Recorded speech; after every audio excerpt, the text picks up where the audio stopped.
Diddy has been sentenced to 4 years and 2 months in prison, a $500,000 fine followed by 5 years of supervised release. Jaguar Wright and Gene Deal, the two people who witnessed firsthand how dangerous Sean Combs is, are finally speaking out, and they think that Diddy is lying. Jaguar says she has no sympathy for a monster and doesn't care if he gets attacked. Well, they were saying that it might go until Monday. I was actually kind of surprised that it didn't, considering the show that they put on for the public. They put on such a lovely show. That was a show. Wouldn't you say? That was a show. There was a video montage. Oh my God. You would have thought it was like a retirement ceremony. Or, someone winning an award for, lifetime achievement or something.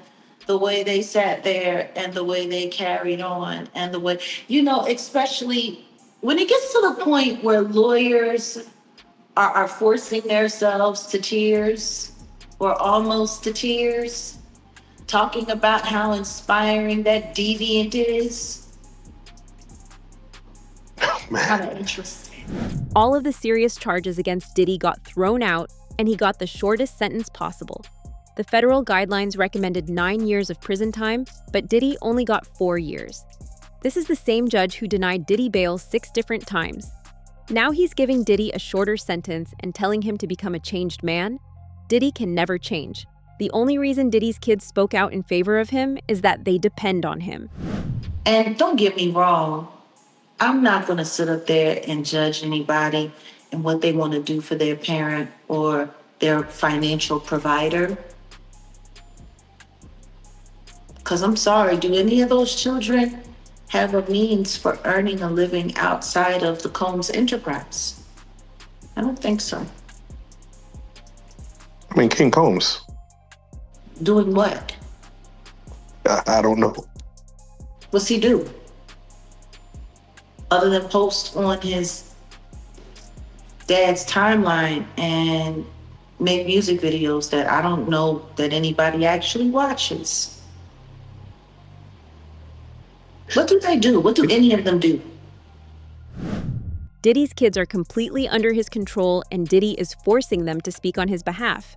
If Diddy goes behind bars, no one is going to hire his kids anymore. They don't have any other source of income.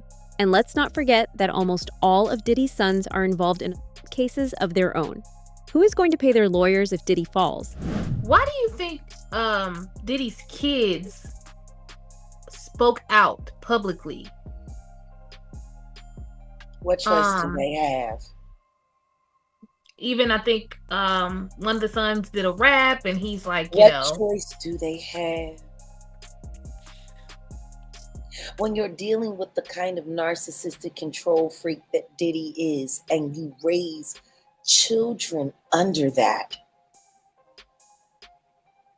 the financial abuse for all of them is probably the worst. Because there's no way they can make money without him. He has them locked in. And if he falls, who's going to hire them? Who's going to fund them? Who's going to look out for them? No one. Right. No one. They're not fighting for their father. They're fighting for their survival. What they all going to do? Go work at the Good Burger or the Wall Burger? What they going to do? Diddy was making over 200 calls a week while he was behind bars. The feds told the judge that Diddy was using his family to contact witnesses. Diddy would call someone from his family and ask them to add one of the witnesses to the same call. This way, the feds can't see who Diddy talked to and what they talked about. The only reason the feds even found out was after one of the witnesses reported the coercion. $5 million at his disposal. Isn't that by nature the exact thing that they're worried about? If you have this much money, that you could make this thing, you could probably make people disappear if you really opted to. See, this is the thing. That'll just make more trouble. Why would he make more trouble now? He done already bought off and paid off everybody he possibly could. Have you looked at the indictment? Like, he called some witnesses up to 54 times. Yeah, 200 and how many Angel? 200 something people. Yeah. He tried to reach out to. Like, what are you running, a telethon or a telemarketing agency? Telemarketers don't make that many calls in one day. Or sometimes not even in a week, all depending on you was on that. You down for Diddy? Like, how does that conversation start? Hey, what's up? You know, I really feel bad about that last time I bashed you in the face with a Ciroc bottle. Look, we good? Like, It's not just Diddy's kids that Diddy is forcing to work for him. Jaguar has named everyone that was working with Diddy. According to Jag, it's not just Diddy who is working. So why is he the only one going to prison? Diddy created monsters, and Jaguar is pulling back the curtains on all these allegations. it's time for all of the victims to come forward.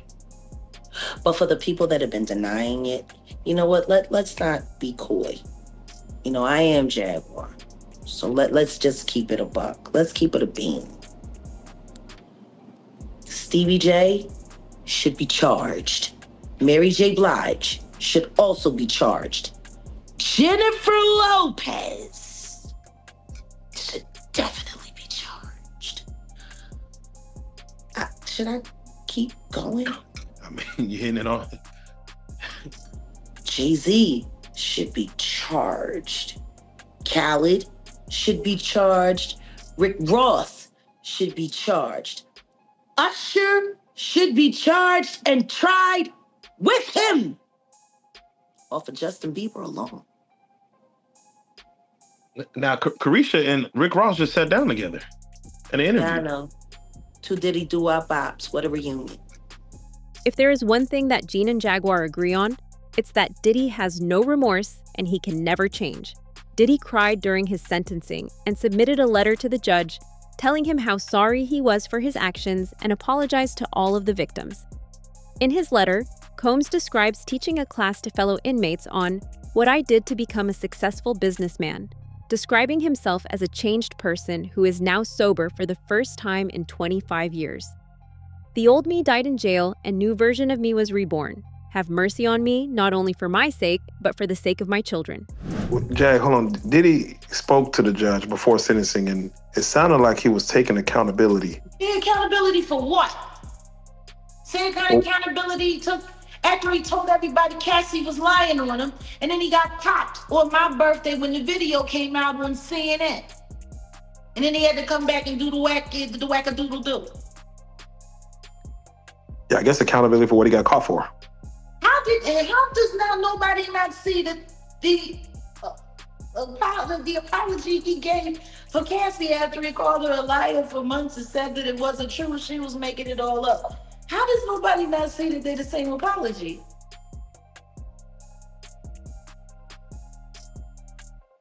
How does nobody not see that what he just did in that courtroom was no different than the monologue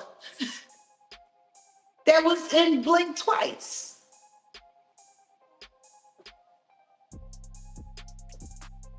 No, man.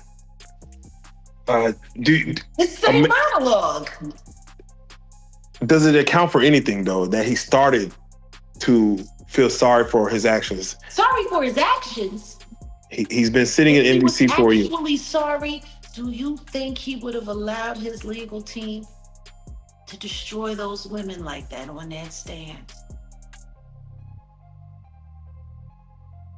See, you sat there and you let your legal team rip those people to shreds while they were barely being protected by the feds. Diddy was let off the hook, and it's unbelievable to see why that happened. Gene said the same thing. Diddy got away with everything he did. He doesn't regret any of his actions, and it's only a matter of time before he's back doing the same things again.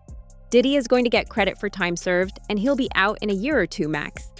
He's even working on getting a pardon or joining a drug program to get even more time off his sentence. What they call relevant conduct that you do in that stuff. And Diddy did a lot of He beat people. He drugged people. The judge even said this. You understand? The judge spoke about coercion.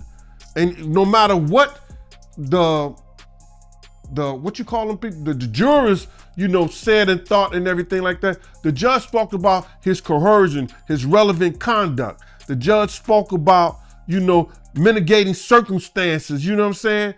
A lot of shit the judge spoke about. You know, look at here. He got caught with drugs. Never got charged with the drugs. And the judge knew that. That's why the judge said relevant conduct. You understand? He got caught with guns. Guns in the house with the serial number. The judge knew that. You understand? Relevant conduct. You understand? That he didn't get charged with. The beating of Jane, hitting in the head, the assault, and all that stuff of Cassie. All those things, they probably couldn't. I don't guess they could have charged him with them, but it came up in the trial. All that's relevant conduct. You understand? And people don't understand all the things that he was doing. Then the judge made a point. When you go and talk to the managers them, and you talk to people about hiding evidence. You understand? Remember the fact in the trial when it came up that he gave a guy $100,000 and some thousand dollars or $100,000 to keep the tape that from cashing them? That's relevant conduct. Your judge was speaking about all that. Gene's life has been in danger for years. He was targeted because of what he was telling people about Diddy, and some of Diddy's friends even went on record saying that Diddy had asked them to come after Gene. Why would Gene have sympathy for a man who tried to kill him? Don't get me wrong, bro. I don't want to see a black man in jail. I don't want to see a black man in jail. But I don't care nothing about Diddy going to jail. That's a big difference to me. I never want to see a black man going to jail based on the circumstance, based on the situation, based on he may not have the legal team, because a lot of us get railroaded. You understand what I'm saying? A lot of us get railroaded. So I don't never want to see no black, you know, yo, that's what these cats gonna be saying. Yo, they want to see a nigga. Nah, bro. I fought to keep guys out of jail for 27 years. But do I care about him going to jail? Nah, I don't, bro. I'm sorry. God just gonna have to take that off my heart. But that's my enemy. He made it clear. Despite the fact that Diddy was basically let go, his lawyers have announced that they're going to appeal the decision. Diddy thought he would be let go on probation. He wasn't expecting any time in prison, so for him, even 4 years is a long time. To him, it doesn't matter that he spent more than 20 years committing crimes. He doesn't want to spend a second more in prison. Out of New York City, we are hearing Diddy's attorneys speaking to the media after he was sentenced earlier today. This is live. Yeah, we are planning to appeal. I want to hear them, bro. We are planning to appeal. We think we have strong bases to appeal. The strongest basis is that the jury reached a verdict on coercion. It found there was not coercion. And I think the judge said coercion today as a basis for a sentence at least a dozen times. We think that is unconstitutional. Yeah. We think that a jury verdict should mean more than our jury's verdict seems to mean. And so we are planning to appeal. If the prosecution files a cross appeal, what would happen in that regard if they filed a cross appeal and then Sean Diddy Combs get a higher sentence? He would not get a higher sentence, and they're not gonna cross appeal. We're gonna appeal. We think we're right, and they'll respond to the appeal, and it'll be decided by the Second Circuit as soon as. Tell us about the conversation you had with your client after the sentencing. Consensual. The judge clearly thought the sexual encounters weren't consensual. Because he's biased. What did you make of his remarks? He's biased. If anyone, I'm happy to go. So we think that's just absolutely inconsistent with the jury's verdict. I mean, the jury's verdict was resoundingly clear. There was no trafficking, there was no racketeering, everything was consensual, everything was adult, which is why he was convicted only of the prostitution offense. What we feel happened today was that the judge acted as a 13th juror, Yes, one he that we did. did not choose, and that he second-guessed the jury's verdict. Well, at least the judge was open-minded. At least the judge... Diddy has been working with other criminals, and if the feds had actually investigated him, more names would have come up. What kind of RICO enterprise involves only one person? And who are the people he was sourcing and trafficking girls to? This case that happened in the R. Kelly case, because if that had been properly addressed, this would have been addressed back then. These people have been working together, all in cahoots for all of this time, and it needs to all be addressed. I'm glad it's not just me anymore. I'm glad it's someone else. I'm glad there are other people who need to be heard. I'll be sure. I'm glad they're hearing him, Cassie. I'm glad they're hearing her, Kim Porter. Through, I'll be sure. I'm glad. Natanya Rubin, I'm glad. All of these things. So yeah, it's mixed emotions, but I just know when you pray for something and God answers it, you should be happy. He has ties to Florida. We know he has ties to LA. Now we know that he has ties to Detroit. How many other metropolises in the United States has he been able to infect at the highest levels of government to be able to do his bidding? The Detroit judge saying, our good friend in New York gotta pay the bills somehow. Amen to that. Is it really just a coincidence that dozens of people that Diddy used to work with are now behind bars? This goes all the way to the highest levels. All of these people have been working together, and they should all be sentenced. One person wrote on X saying him asking the judge for mercy is rich considering he never once cared to provide same for his victims. His sentence was light, and knowing the music industry, he'll come out more famous. And he goes to probably a halfway house. So he got off like a fat rat in a cheese factory. But for a dude like Diddy going to jail and spending all that time, you know, I'm not saying it's going to be rough or nothing like that, because his former president of Bad Boy, Kirk Burrows, with the federal jail. You understand? Lil' Kim with the federal jail. So, you know, because the type of dude he is, you know, he'll make it, he'll be all right. And plus they gonna send him to a camp, bruh. He'll be in somebody camp or somebody dormitory, whereas that it'll be real light for him. So, you know, he'll see the streets back again in 24 months. He'll be out within 2 years. It seems like a lot saying 50 months and everything like that, but it's not really a lot, not at all, bro. It's not a lot at all. You know what I'm saying? I know for executive, somebody who's been a jet setter, somebody who's been going all around the world, been in all kind of, you know, stadiums, galas, and living in mansions.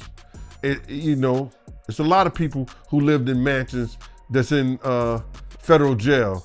You know, you got Senator Melendez from Jersey in jail. Diddy is still a billionaire, and frankly speaking, this sentence doesn't affect him in any way. He has even requested a prison of his choice. He wants to join Fort Dix. Going to Fort Dix is also a part of Diddy's plan.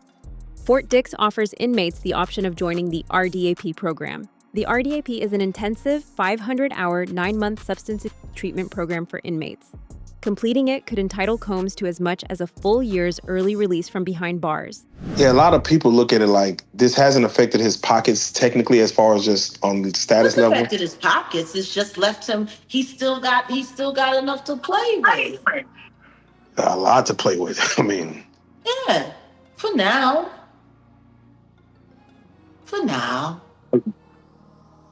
They want him to go to New Jersey. They want him to go to Fort Dix, one of the weakest guarded federal penitentiaries in the United States.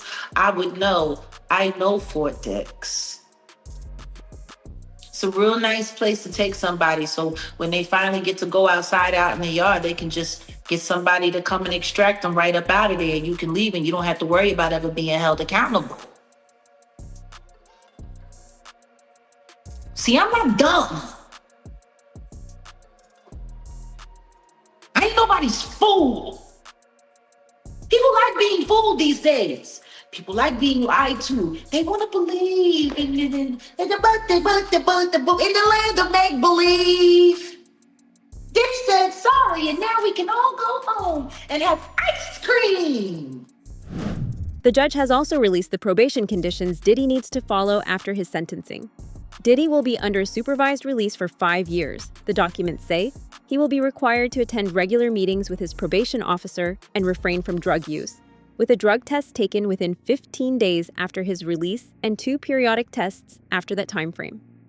Diddy's conditions that he is going to have to follow when he gets out of prison have been released by the judge. This is not going to be an easy thing for Diddy to handle. He is someone that is used to traveling, used to doing whatever he wants basically, and now we know he is going to deal with 5 years of supervision when he finally does get out of prison. Obviously, Diddy cannot commit any other federal, state, or local crime, and he must not unlawfully possess a controlled substance. He also must refrain from any unlawful use of a controlled substance, and he must submit to a test within 15 days of release from imprisonment. And then at least 2 periodic tests thereafter as determined by the court. Diddy must cooperate in a collection of DNA as directed by the probation officer. The judge doesn't check here that he must participate in an approved program for violence because it's in another set of conditions that he actually already has to do this. Diddy also has a list of standard conditions that he is going to have to meet when he gets out of prison. You must report to the probation office in the federal jurisdiction district where you are authorized to reside within 72 hours of your release from imprisonment. After initially reporting to the probation office, you will receive instructions from the court or the probation officer about how you will report to the probation office, and you must report to the probation officer as instructed. You must not knowingly leave the federal judicial district where you are authorized to reside without first getting permission from the court or the probation officer. So that means Diddy is not just going to be able to get up and travel like he thinks without getting permission from the probation department. You must answer truthfully questions asked by your probation officer. You must live in a place approved by the probation officer. If you plan to change where you live or anything about your living arrangement, such as the people that you are living with, you must notify the probation officer at least 10 days before the change. You must allow the probation officer to visit you at any time at your home or elsewhere. The biggest shock that Jaguar gave was when she talked about the one case Diddy couldn't beat. Jaguar somehow got her hands on the court documents of Derek Lee Cardello Smith. This man sued Diddy for $100 million and won. Now Diddy's team is trying to bury this. They don't want this to get out because it can affect Diddy's chances of being entered into the drug program. Mark Agnafilo. You want to know what's funny?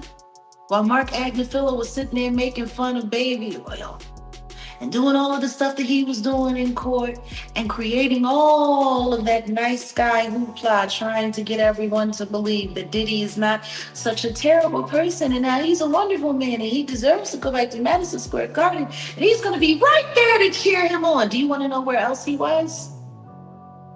In Wayne County. Negotiating with Derek Lee Cardello Smith. Wow. His victim. Wow.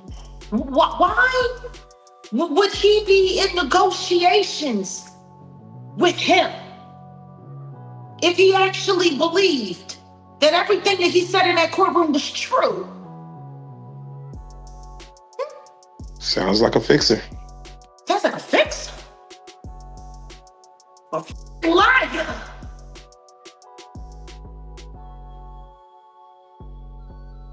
Boy. You think I give a shit about that sentencing?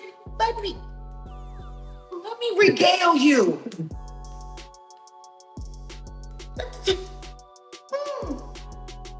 Hold on.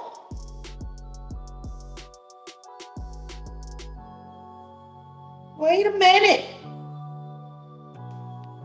And as you're pulling it up, Is it your testimony that you have your team of technicians at the crime lab who can and have manipulated evidence to place grapes not only on Derek Lee Cordello Smith, but other men as well, with the end result being they will plead because they have no choice. And they know you will get convictions because the SA victims in those cases are actually victims of Sean Combs and of the SC actual slavery ring in Michigan. And guess what the witness's response was? So what? Yeah. It wasn't just Diddy's lawyers that were trying to get Derek Lee Cordello Smith to stay silent. Diddy visited the jail that Derek was being held in and allegedly spoke to him about the trial. It's likely that Diddy was trying to get Derek to rescind his case, but Derek didn't do that and instead won. You want to know what's really funny, though? You want to know what's super duper funny? It just disappeared. Do you know what I thought when I heard it myself? I said, oh, it must have not been real. Because there's no way in the world this isn't going to make it to that trial. You want to know what's even funnier? Diddy went to that jail to visit Derek his damn self in 2024. Oh, wow. Mm-hmm. Guess what name he was using to go to that jail to visit Derek so nobody would know it was him? John Smith? Brother Love. Gosh. What is clergy?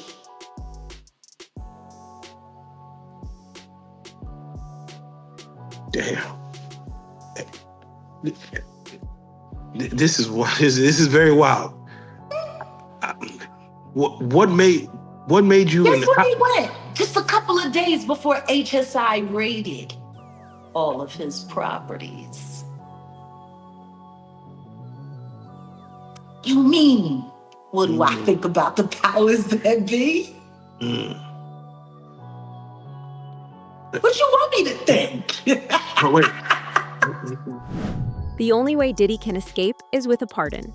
Now, the next step is Diddy being pardoned or his trial getting dismissed. Believe it or not, but even this could happen now. 3 days after Diddy's sentencing, President Donald Trump confirmed that Diddy's team had reached out to him for a pardon. Just 3 days after Diddy was sentenced to over 4 years in prison on prostitution charges, President Donald Trump seems to confirm he's heard from the mogul's legal team. The comments coming Monday from the Oval Office as reporters asked about a pardon for Jeffrey Epstein's accomplice, Ghislaine Maxwell, who's serving 20 years for child sex trafficking. I wouldn't consider it or not consider it. I don't know anything about it, but I will speak to the DOJ. I don't know. I mean, I'd have to speak to the DOJ. I'll look at it. I have a lot of people who've asked me for pardons. I call him Puff Daddy has asked me for a pardon. I love Diddy. You know, he's a good friend of mine. He's a good guy. I think he's a good guy. I'm going to stick up for him.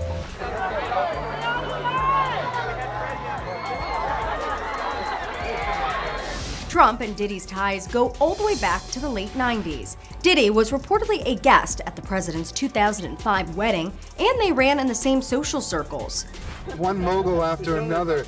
It's mogul time. It's your boy Diddy. ET's cameras caught them together at this New York charity event in 2008. Even after all the evidence, Diddy walks away with just 4 years, a possible pardon, and the same power that's kept him untouchable for decades. But with Jaguar Wright and Gene Deal refusing to stay silent, this story is far from over. Do you think Diddy will actually serve his full sentence, or will he find another way out? Drop your thoughts in the comments below.